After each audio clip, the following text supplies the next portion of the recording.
Hi மக்களே, welcome to Lakshmi Vilas. இன்னைக்கு நம்ம வீட்டில் என்ன சமையல் சொல்லிட்டு பார்க்கலாம் வாங்க. சுட சுட சாப்பாடு,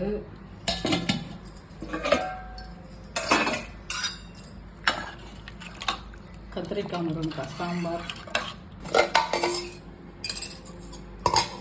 கோவக்காய் வறுவல், பிரண்டை துவையல். உடம்புக்கு ரொம்ப நல்லது இந்த பிரண்டை துவையல். தயிர், காலிஃப்ளவர் முட்டை போட்டு ஒரு பொரியல்.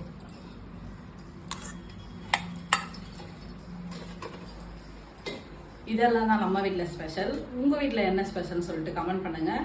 இந்த வீடியோ பிடிச்சிருந்தா லைக் பண்ணுங்கள், ஷேர் பண்ணுங்கள், கமெண்ட் பண்ணுங்கள். மறக்காமல் சப்ஸ்கிரைப் பண்ணிவிடுங்க. நாளைக்கு வேறு ஒரு வீடியோவில் பார்க்கலாம். பாய்.